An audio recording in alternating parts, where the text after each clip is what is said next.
up, y'all, and welcome back to another episode of the Talk of the Ring Show. If you do not know who I am, then that means you are not subscribed. And if you are not subscribed, you're going to miss so many great episodes. So just hit the subscribe button. But let's just, bring our guest in today. We have none other than Drew. Yeah, what's going all the way live? Hello, how are you today? I'm all right. How you doing? I'm living, no complaints. Good, good, good. That's how it should be. Let's set this off. Thank you for having me on your show. Of course, of course. So I always start with who or what got you into wrestling? Big fan of it. Always been a big fan ever since I was a kid. It was the closest thing of watching the Avengers. It looked like superheroes come to life.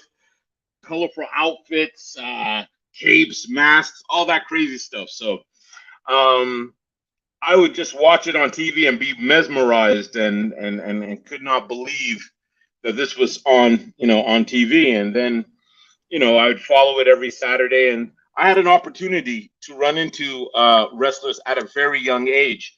One time I was going to a family picnic with family and friends, and there was a local wrestler named Del Skinner, who was also from Barbadian descent. I'm from Barbados, so he was there at the picnic, and he was a big built guy, beard. And I asked my dad, "Who's that?" And he's like, "Oh, that's a wrestler." And before he finished said wrestler, I was already running to him, asking him about the business. And I asked him, "Hey, is wrestling fake?" And then he turned around, and I must have been like maybe 9, 10 years old. And he's like, "Who am I going to have more loyalty to? The person who pays me or the kid who's asking?" And I'm like, "The person that pays you." He's like, "Right." And he just walked away. So that was my first interaction with a pro wrestler. And then after, at 12 years old, I was in Baltimore, once again, a family get together. And we're at a hotel, and the door opens, and Bobby the Brain Heenan is just standing there in a suit, arms crossed. And I was like, "Whoa." He just gave me a wink, like, "Yeah, kid, you're looking at greatness." So, anyways, it was those experiences, and then watching it on TV, and I was like, "Yo, I gotta be immersed in this wrestling culture." No, yeah, that's great. I mean, I say it all the time. I would if I ever got involved in wrestling, I would always still find myself fangirling, even as a professional. I'd be like, "Oh my god, look, it's this famous person," even if you're not that famous. I even do that in the indies. I'm like, "Oh my god, that guy, they might be famous or a little bit famous." Yes, but you are involved in the wrestling culture because you're doing this beautiful podcast. And if you're not subscribing on this, get subscribed. Don't fool around. Don't make me come look for you. Exactly. So if people don't know, are you a baby face? Are you a heel? At heart, I like to believe I'm a babyface. And for those who don't know, a babyface is the good guy. But you know what? All villains think they're the good guy in this scenario. But for the most part, which is beyond me, I've been labeled the bad guy for the longest time, and I don't see why. It actually hurts me. I feel hurt at times. Yeah, yeah, yeah. Believe it or not, I'm a crier. I'm a big crier. So, but yeah, no. But at times, I could be the good guy. But most of my career, I've definitely been the villain in black. Okay, okay. And does that contribute with you wrestling with Chocolate City? Or do they just pick and choose? Okay, are they good guys? Does that contribute to you being a good guy, or they heels I and want, you? that's a very good question. First of all, I want to give a big shout out to Chocolate City, you bunch of assholes. Um, no, well, see, it's a love hate because they're my boys. And when I beat Chocolate City, a tag team, Mustafa, Jordan, Wilson Colas, they were the former NWA Canadian Tag Team Champions, and they're the guys I usually ride the roads with. So they're predominantly the good guys. People love Chocolate City. It's their favorite escort. But sometimes I try to rub off them and try to get some of their goodness. No, yeah, I say it on here all the time. I think it you can kind of tell if a person's a heel or a face just by their facial expression. So when I seen you and Chocolate City together, I was like, they're definitely the faces in this one. I was like, what if they say no to coming on my podcast? But then you all were all so sweet, so it worked out. Yeah, yeah, yeah, yeah, yeah, for sure, for sure. Those are good guys, man. But they both trained at my dojo. I run a dojo, Torture Chamber Pro Wrestling dojo in Montreal, Quebec, Canada. And Mustafa, I trained him 9 years ago, and Wilson is 2 years ago. So, and then they had good chemistry together. So they, every time I used to see them, they're always cracking jokes and laughing. And I said, you guys are Chocolate City, and they ran with it. That's great. That's great. So like speaking on you, like who trained you? All right. So there was two gentlemen. One was Mark Pilon. He was the wrestling instructor in Quebec. Some of the vets who've been around long term, for the most part, were trained by him. The cool thing about him, he taught the basic fundamentals, emphasis on bumps for those who don't know what bumps are, break falls, how to protect yourself, how to protect the person that you're dealing with. So he was an integral part. And then I had an opportunity to train at the Inoki Dojo, the New Japan Inoki Dojo.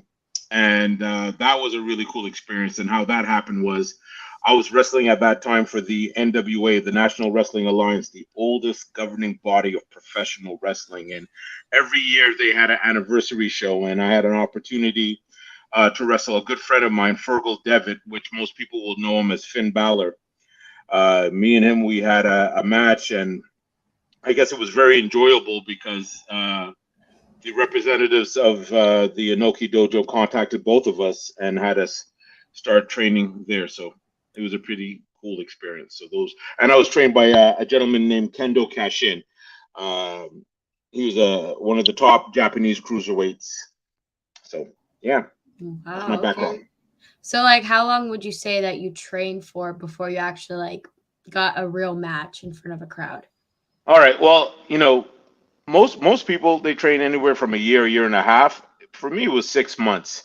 Um, I was an avid learner. I was a teacher's pet. Um, I knew how to. I had an idea. I was an athlete. I played football for years, up to the semi-pro level. Played university. Anyways, what happened was there was a main event happening at an arena show in a region in Quebec, and the champion needed a challenger. The champion was Mark Pilon. He was my coach. So the booker at the time was like, "Oh my God, the challenger can't make it." In fact, he told me, I totally forgot. We don't have somebody in the main event for this show in Barnois, Quebec. So my coach said, Drew will do it, and I said, "No, I won't." And he's like, "No, Drew can do this." I said, I've been doing it for 6 months. I didn't even have wrestling gear. Like I had to cut off sleeves off my shirt, cut off, my football training pants, stuff like that. And all he said was, "Follow me and listen." And that's what we did. And people couldn't tell it was my first time wrestling. So it was for the Quebec Heavyweight Championship. So my first match, Quebec Heavyweight Championship, in an arena against my coach. six That months. that's great. That's great. I mean, I don't think a lot of people can say that either. Like, and yeah, that's something that like wrestlers always like. So when it's your first match, the crowd isn't always gonna know that it's your first match, but in your head, you're gonna be like, "Well, what if I do something, or what if they notice I make a flop move or something?" And it's just being like a self critic. And do you find yourself being a self critic sometime? Like if you watch your matches back. Oh yeah, I horribly hate watching them because as a coach, but even before a coach, I was the type of person, like I used to study film. Like I said, I had a football background, so that's one of the learning tools that we have is to studying film. So I used to watch and study film long before I even got into wrestling. Being in front of a crowd, I was never nervous. Um, I had a background in the music industry. In my area, I used to be a hip hop artist. So, rest, performing for opening acts from the states would come down and performing in front of arenas and stuff like that. So when I switched over to wrestling, getting on the mic was never an issue. Working in front of a crowd was never an issue. Interacting with the crowd, in fact, that's one of my strongest points. But to answer your question, yeah, because I'll look back and I'm like, oh, I could have done this or I could have done that differently. It's like, somebody once said wrestling is like almost It's almost like a murder scene, a crime scene. There's like 21 clues you have to do to remove or make sure that they're removed in order for you to have a perfect match. So it's almost like the same thing. You know, you got to make sure, hey, can I walk out through the entrance without tripping? That's one. Can I get to the ring without tripping over the ropes? That's two. Can I present myself? Can I promote my brand? So, you know, you find all these little things, and if you can come away with like just removing 15 out of the 21 things, then you're good. So I feel like consistently I'm always in the 12 and 15 range, but maybe I'm just a harsh critic for myself. But sometimes you have to, because you got to realize people are paying money to see you. And, you know, especially if some people are paying to live vicariously through you because they can't wrestle, you owe it to them to make sure that you give them a performance that's going to bring repeat business. Oh, definitely. That's something I'd probably do. I'd be the one to trip over the ropes getting in the ring, be like, yeah, that's it. I don't believe it. I don't believe it. I don't believe it. I believe there's supreme confidence with you. You'd be okay. Okay. So, what would you say is your favorite thing about wrestling?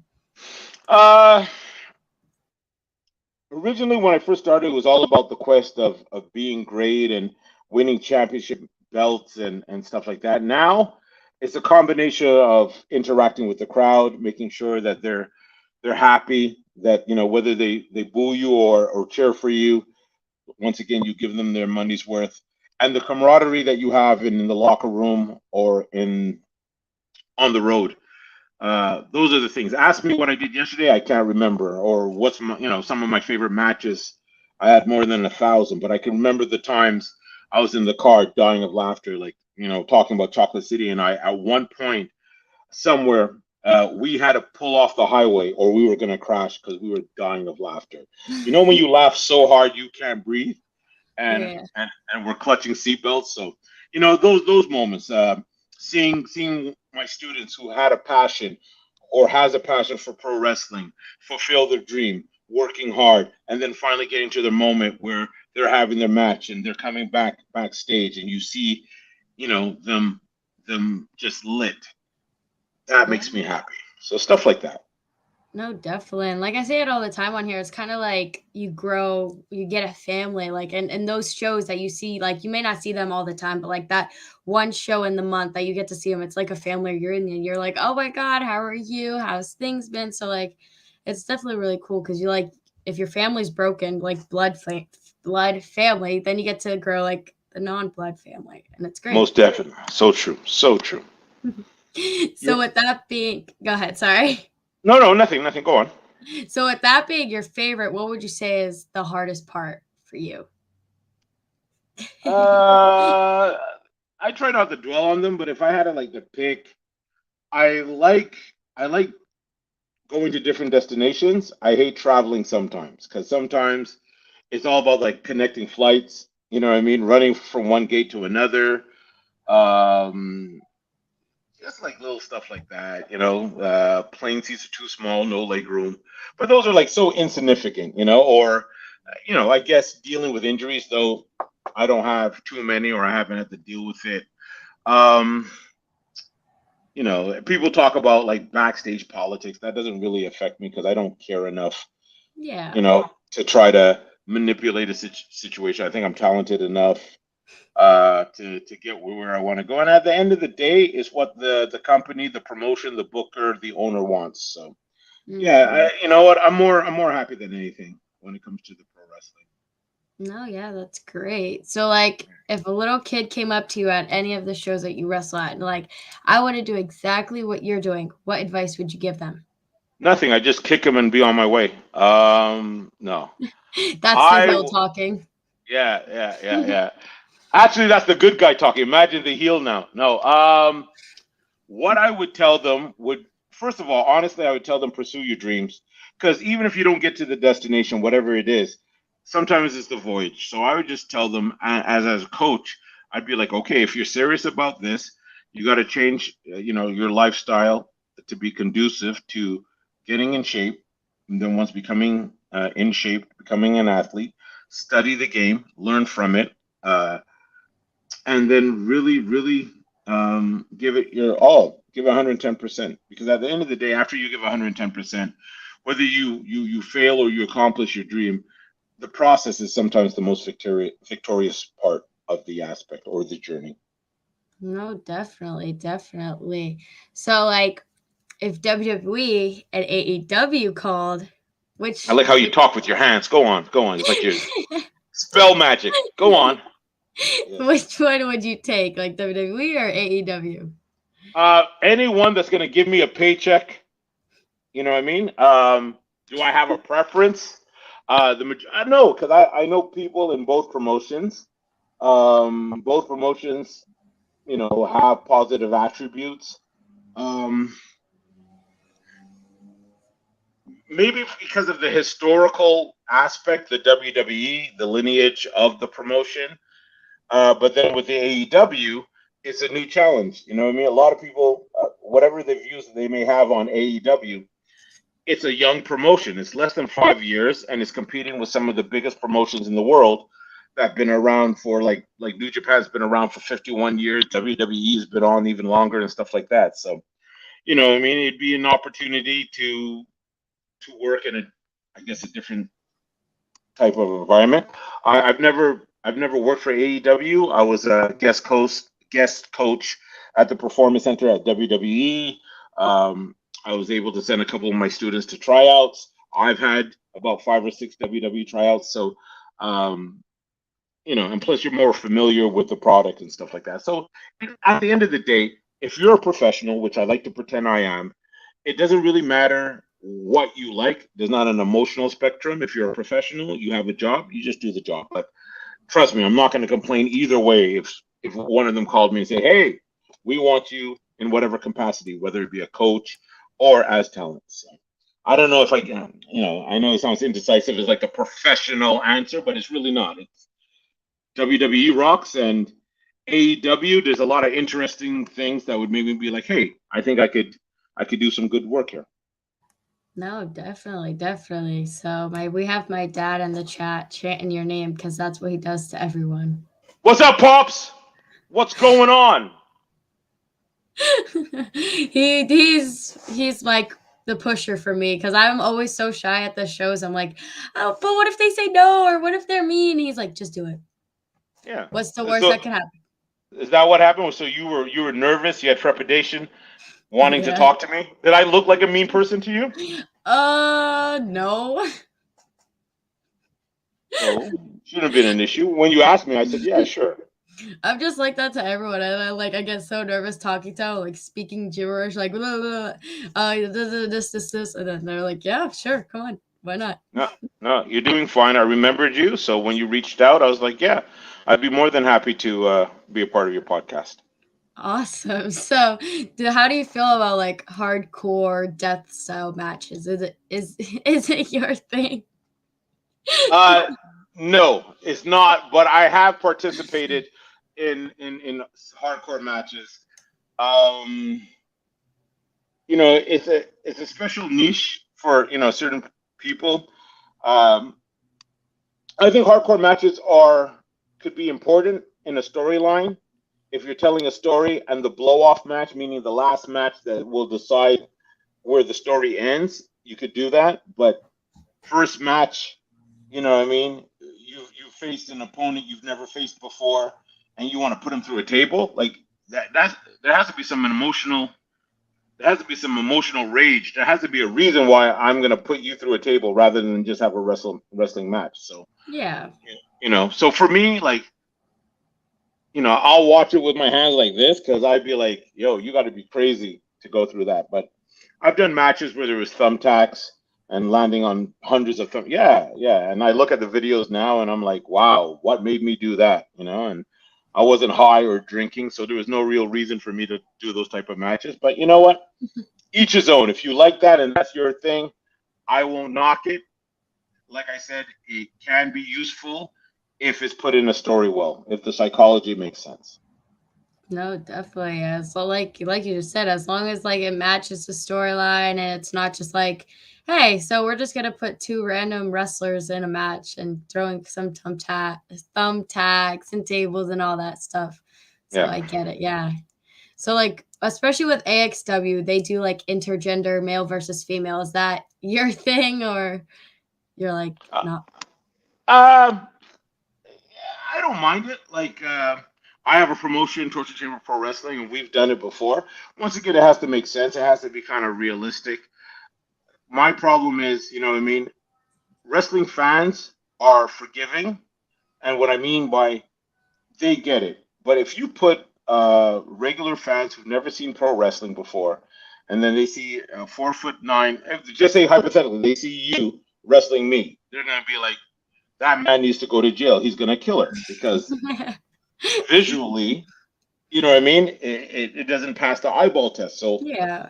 So that's what it has to be. But like I said, wrestling fans would be like, "Oh, I see where this is going. Oh, I can get it." You know, if it makes sense. You know what I mean? Like if I Hmm. booked a girl and the girl's like 6'6", 250 pounds, and I put her against a guy who's like 5'4", 150, then I'll book it because then it's David and Goliath in reverse.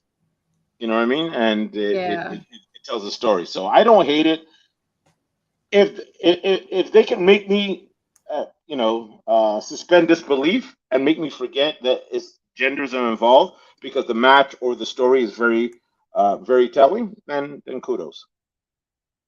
No, yeah, like especially at AXW, we have like Izzy, and she faces like everyone, and she's badass. So All I right, then I think, want to fight Izzy. I want to fight Izzy. Izzy, if you are listening, I am throwing down the gauntlet challenge. Me and you. Let's do it. all right, so I'm gonna make sure I clip that and send it to AXW and Izzy and just post it all over. Be like, Izzy, this man, but then you're gonna lose because she's strong, she's tough, she's a badass. Wow. Wow. I can't believe, Harley, you're drinking on the job. You're drinking on the job. You really got on this podcast and had alcohol consumption, and now you're sputtering the gibberish you were mentioning before. Listen, I won't hold it against you, all right? Everybody, like you said, you were nervous, so you had to hit the bottle. We understand what happens when you hit 4 margaritas. I don't hold it against you. Only four. No, I'm just kidding. Wow. Izzy, do you believe, do you work for her? You must be her agent. And it all makes sense now. This was a setup. This was a setup. Well, now we have my dad also in the chat hyping up Izzy, so Izzy, if I lose to you, I'll come back the next time and wrestle in a dress. That's how confident I am that I won't lose to you. I will oh, burst into flames before losing. okay, we shall see. The only way you'll pin me is if we go out on a date. Woo! So do you have like a dream venue or a dream place you wish to wrestle in before you call it quits? Uh, I don't care. No, I'm joking. I don't know. You know, it's like the cliches. Everyone say Madison Square Garden. Um, I don't know, man. It'd probably have to be like a place where like, something epic happened. But I'm just happy to wrestle. So if the venue is big or is cool, you know what? I'll take that back. Maybe the Egg Dome in Japan because as a kid I was a big fan of Japanese wrestling. I still am to a certain degree. So when you see the Egg Dome, um, you'd be like, okay, maybe that's the place. But I don't care. I'll wrestle in a bathtub filled with cottage cheese. I don't care. Okay, that's random. So, has there ever been like a place that you have wrestled in already and you're like, I really like this place and I will wrestle here any opportunity I get? I'm not saying this to kiss ass, but it was really cool being at AXW and wrestling in Hamburg at that in that arena, just for the fact that there's so much history. You know what I mean? That's the place that Roddy Piper smashed Snooker with a coconut, and that's crazy. If Yeah. anyways. So yeah, venues doesn't matter. You know what I like? I'll tell you what. The bigger the venue, like arenas, they get me going. You know what I mean? The bigger there's, just to know that there's going to be 1,000 people or 200. My mom's calling. I'm not going to answer. I'm just going to. Sorry, mom. It freezes it up. He'll be back. Best believe he'll be back. But anyways, guys, I hope you're having a great day and make sure you're checking out AXW. Okay, here we go. I think he's good. You good? Yeah, sorry, I meant to press the hang up, but I actually pressed the green. So my mom is like, "Hey, what's going?" I'm like, "Mom, I want a podcast with Harley. She's drunk. She's telling me some crazy stuff about Izzy. I gotta go." She's like, "Who's Izzy? Who's Harley? Who's drunk? Who's drinking?" I'm like, "I don't know. It could be tequila, whatever the case is." The father's not supervising. No judgment against him. He probably thinks, "Hey, it's her day off." But whatever. I gotta go. I love you, mom. Pretty much sums up the day. Yeah, it's all right. You're gonna force me to drink. So what With was the question? Izzy. Yeah, Izzy's gonna catch it now. The question was, has there Yeah. been like a place that you wrestled in? You're like, I like this place a lot. Uh, fuck. Excuse me. I'm trying to remember. Pierre Charbonneau Arena in Montreal. There's another arena in Jonquière, Quebec. I can't remember. Oh yeah, there's one place that my promotion did a show. It's called River. Is in Rivière de Loup. It is. I can't remember the name of the arena, but it holds like 2,000 people, stuff like that. Usually big arenas is always what gets Yeah. me like, yeah, because then it validates what I'm doing, and when you see the pictures, it looks cool. It's like, oh my god, Drew Onyx is acting up in an arena. So yeah, Yeah. And even if he hasn't had any drinks yet, although it's I Friday, he's day drinking. no, I don't drink. I don't drink. I see what the effects and the results are. So you know what I mean. I'm watching you as a cautionary tale. Okay, if you say Kids so. don't do this. Kids don't drink and podcast. It's not a good look. Okay. So is there anything specific you do before you come out the curtain? Yeah. You mean like superstitious? I guess like a warm up, you drink water. Well, like what do you do before you hear your music? Okay. Well, before that, well, first of all, I start transforming into Drew Onyx 2 or 3 days even before. Like my students, my students hate me on a Thursday because they'll be like, "Sir, you're so mean and aggressive, and you have a show this Saturday," and I'll be like, "Yeah." But when I get to the venue, I like to stretch at first. Then I put on my gear and I put all my gear on left first. So left sock first, right sock, then left knee pad. Yeah, everything on the left, from the left to right. Tie my boots left, then right. Then before the match, of course, drink water, get my stuff, warm up a little bit. Yeah, and do a little prayer to make sure that everybody is safe. Me, my opponent, the referee, anybody in the crowd, and then I cause chaos. Well, you saw me at a show. What was your thoughts of seeing Drew Onyx for the first time? That you were a big meanie. No, I'm just kidding. Wow. No, no, no. Speak I'm the just truth. kidding. Speak the truth. I was a big meanie. I was a big meanie. Let them know. Yeah, he was, guys. He came out like all buffed up, like he Oh, I was like the that. man. Oh, you go on, go on, go on, go on, go on. Speak the truths. Speak the truths. I like you now again. Doesn't matter if you drink. Go on. Tell them.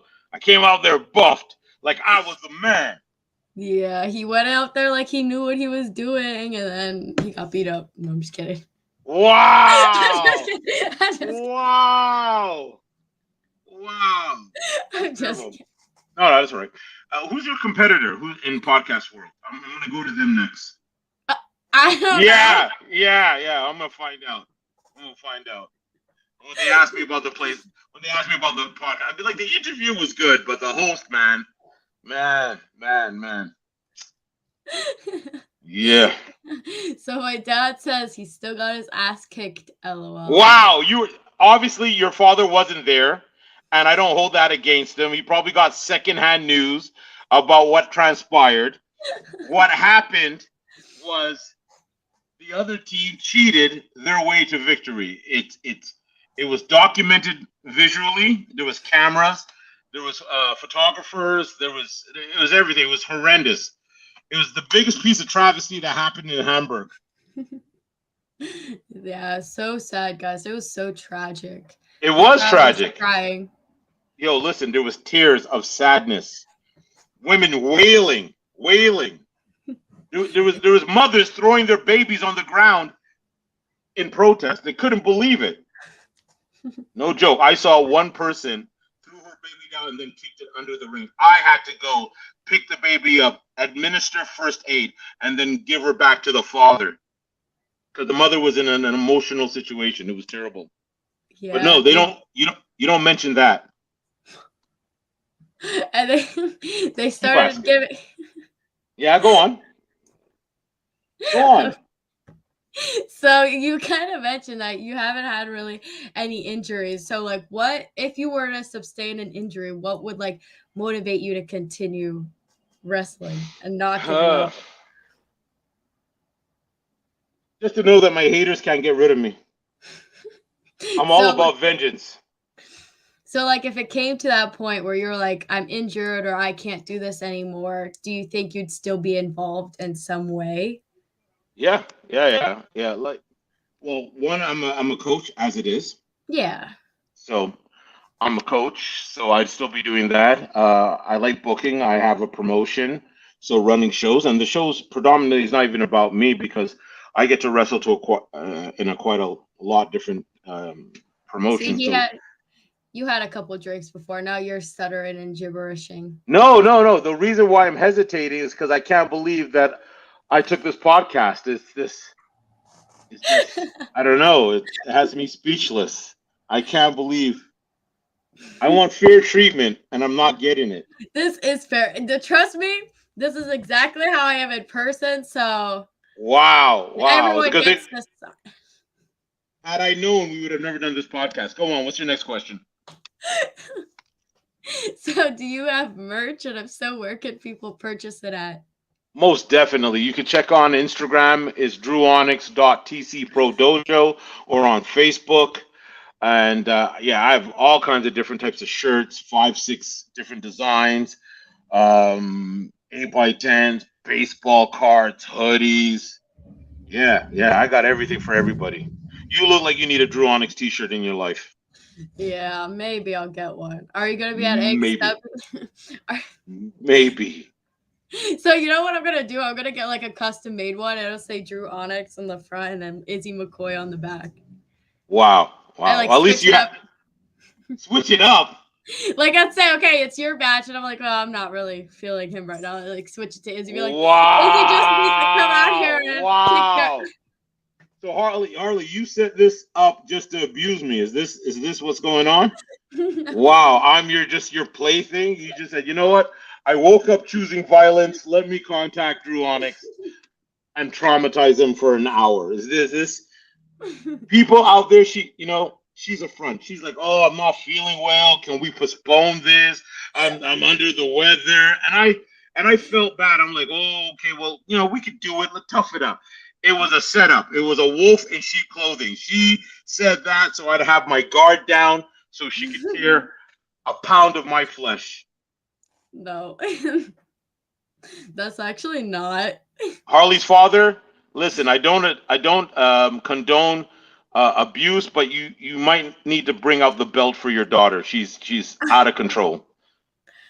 Out of control. Okay. Maybe I just need to have a couple more drinks. Wow, that's all we need. That's all we need. Exactly. When life is terrible, you have a drink. Wow. Duh. Next question. Next question. Let's try to wrap this up because I see where this is going. This is a pro Izzy propaganda, and I wasn't prepared for this. So, A- what? Ask the questions. Ask the important questions. Ask the questions that fans want to know. Okay. Where can they see you at? Like upcoming shows, that is. Uh, okay. Well, I'm gonna be in Canada for the time being. Originally, I was supposed to go to Australia last week. That didn't pan out. That was definitely on my fault. I want to give a big shout out and apology to Wrestling Strong Dojo. I will definitely make it up to you. It is a really great promotion in Australia. I was supposed to set up for a week there. It didn't pan out. They still have their shows. Really good talent, but eventually I'm gonna go. Eventually, next movement is to wrestle. I want to wrestle in Puerto Rico. I want to wrestle in Dominican Republic.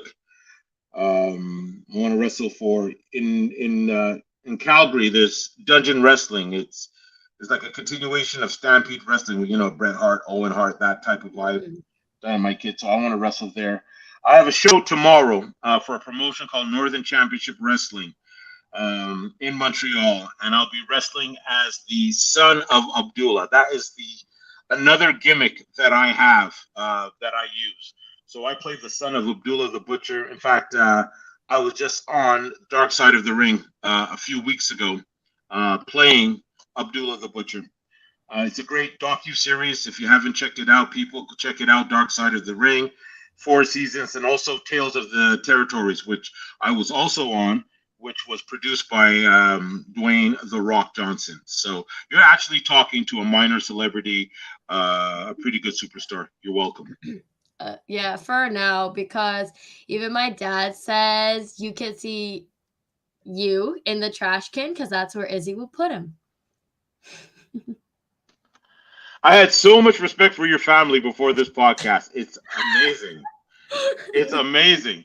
You know what? I can't wait to get booked at DXW. So when we see each other in person, I will make sure that I intimidate you so that you don't want to talk to me again. In fact, I'm before this podcast, I'd like you to send me it so I can edit it and put it out because I find that this is unfair treatment. Yeah, unfair treatment. Yeah, she said it. This, Yeah. this is my feisty side. I'm usually never this feisty, but today I'm feisty. Why? So why today? Why did you look at me and say, you know what? I'm gonna mess with Drew Onyx. What did I ever do to you? I don't know. You have a mean face. Like you're what? They call me Captain Cuddles. You're lying. You know this is the best podcast. So. This is the best podcast interview you've ever had. Watch the ratings. You've never had this much more. You never had this much more enjoyment, and you're welcome. You're welcome. Okay. Well, my dad says very minor celebrity. That is you, yeah. Very minor. Very. What are you talking about on Wikipedia? Like, the world knows me. What are you talking about? If you if you do a Google search on me, 32 pages. How do I know? I just checked it this morning. 32 pages of Drew Onyx. What are you talking about? I'm on Wikipedia. Who cares if I'm the one doing the Wikipedia page? I'm on it. I'm on it for all of them. Listen. I've been on Netflix in movies you probably never knew that I was on because you weren't looking for it. But I am who I am. Listen, I was at the show. You saw how the crowd reacted to me. I'm entertainment personified. Yeah, you're probably in movies from like 1600 years ago. 1600 years ago. 16. Yo, kill your writers. You have the worst writers. Whoever writes for you, have them assassinated. Assassinated. Terrible. Kick them all. They don't deserve Hollywood. All right, I'll make sure to 1600. 1600. Oh wow. Like all day. The black and white era is like that's what TV movies you were on. The black and white eras? Yeah. Now now we're going racial? Is that where we're going now? The black and white eras? No. Oh, wow. I didn't know. That is not what I meant. I didn't know I'm dealing with the Confederacy right now. I'm sorry. Oh. That is not what I meant. Yes, ma'am. I'm sorry. I won't do that again. Okay. So before I pee my pants dying over here, where can people find you at on social media? Why does the world have to know about your urine issues? What's going on here? Okay, on social media. Okay, can you just answer the question, sir? I am. I'm trying to, but you're talking about you got to wear Depends. You're talking about before the urinary tract. I don't need all that. I don't need all that medical information. This podcast has gone to hell. Okay, to answer your question, you can find me on Facebook, Drew Onyx. You can find my school, Torture Chamber Pro Wrestling Dojo. I'm on Instagram, once again, Drew Onyx. .tc Pro Dojo. I'm on Twitter, Drew Onyx. I'm on what's that other one? TikTok, Drew Onyx again. So you guys could check online if you guys are interested in my other gimmick. His name is Soa Amin, and you could check. So you can find me on all those mediums, all those social platforms, very positive platforms, and you can find out all your latest information You can find out about my merch, um, and that's it. So Mm. is that the questions? I thought you were prepared for me. I was. You went through the questions quickly, old All right. man. I was kidding. So I will talk slower for you. Oh my. All right. Anyways, I'll so I'll even use sign language for you. I went too fast. yeah, yeah. So my dad says, "LOL, love you, Onyx. You'll keep up the great work." See, man of class. Man of class. All right, so let me just like go have a talk with my dad, and then like let's redo this podcast, and it'll go better in your favor. Thank God. Thank God. Thank God. Now the most intelligent statement out of this whole podcast. Harley, I still believe in you. Yeah, you better, cause why not? I'm just Oh my kidding. I'm God. just kidding. Oh my God. Oh my God. Wait till I tell Chocolate City. Chocolate City will never do a podcast with you. When you're like, hey, Chocolate City, are you ready for your podcast? They're gonna be like, Okay. Actually, I actually cheered for them at the show, so of course, because they weren't me. exactly. Like they were just better than you, obviously. Wow. Wow. Wow. That's what I like. I like a podcast where it's fair and down the line. I like that. I appreciate you, Harley. I can't wait till I do a promo on you. Okay, Yeah. well, thank you so much for coming on. It was fun. Bad, like talking you back talking. It was fun, but guys, I would say give them a follow, but you don't have to. No, I'm just kidding. Wow. Wow. I'm just kidding, guys. Please go give him a follow. His Wow. Instagram. All I need It's is one hair sample from you, and then the voodoo doll. Yeah. okay. Yeah. Yeah. So Okay, so that just shows for me not to go anywhere near you at a show. I feel like that man, he's gonna put like voodoo shit on me. I'm trying not to throw up in my mouth. Anyways, it was a pleasure. You all have a great day. Bye. Yeah, you